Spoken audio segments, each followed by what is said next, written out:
Hello friends, ഇതെൻ്റെ first personal ബ്ലോഗാണ് കേട്ടോ. ഞാൻ ഇന്ന് നിൽക്കുന്നത് തൃപ്പൂണിത്തുറയാണ്. തൃപ്പൂണിത്തുറ നിന്നും നമുക്ക് മുളന്തുരുത്തിയാണ് പോകേണ്ടത്. മുളന്തുരുത്തി എന്ന് പറയുമ്പോൾ ചോറ്റാനിക്കര എന്ന് പറഞ്ഞാലേ അറിയാൻ പറ്റത്തുള്ളൂ. ചോറ്റാനിക്കരയ്ക്ക് അടുത്തുള്ള ഒരു സ്ഥലമാണ് മുളന്തുരുത്തി കേട്ടോ. എനിക്ക് ഒരു ജോലി ആവശ്യമായിട്ട് ഞാൻ പോകുന്നതാണ്. ഇതാണ് ചോറ്റാനിക്കര അമ്പലം.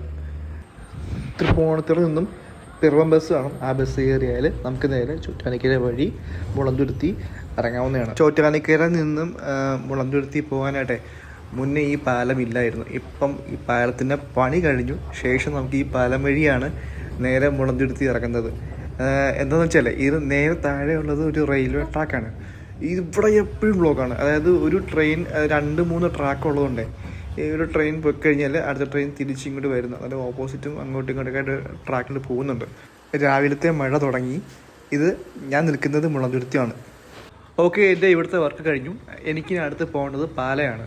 അപ്പോൾ മുളന്തുരുത്തിയുടെ ജംഗ്ഷനിൽ സൈഡിലായിട്ട് ഒരു ഡിപ്പോ പോലെ ഒരു സംഭവമുണ്ട്. ഇത് ഡിപ്പോ അല്ല, അവിടെയാണ് ഈ പ്രൈവറ്റ് ബസ്സും KSRTC നിൽക്കുന്നത്. അപ്പോൾ അവിടെ നിൽക്കുമ്പോൾ തന്നെ എനിക്ക് കാഞ്ഞിരപ്പള്ളി ബസ് കിട്ടി. ഡയറക്റ്റ് പാലയ്ക്ക് പോകാനുള്ള ബസ് കിട്ടിയതുകൊണ്ട് ഞാൻ ആ ബസ് കയറി. ഇവിടെ നിന്ന് എപ്പോഴും ഈ കാഞ്ഞിരപ്പള്ളി പാല ബസ് കാണത്തില്ല. ഇതൊരു വൈകുന്നേരം 4 മണി 4:15 ഈ സമയത്ത് ഇടയ്ക്ക് ഒരു പാല ബസ്സുണ്ട്. അതാണ് എനിക്ക് കിട്ടിയത്. പോകുന്ന വഴിക്കുള്ള കുറച്ച് ദൃശ്യങ്ങളാണ് ഈ കാണുന്നത്. ഒരു 5:30-6 മണിയായപ്പോഴേക്കും ഞാൻ പാലെത്തി. അപ്പോൾ ഇന്നത്തെ വീഡിയോ ഇവിടെ തീരുവാണ്. ഇനി നാളെ എനിക്ക് പോകേണ്ടത് കാഞ്ഞിരപ്പള്ളിയാണ്. കാഞ്ഞിരപ്പള്ളി പോയിട്ട് അവിടുന്ന് തിരുവല്ല പോകണം.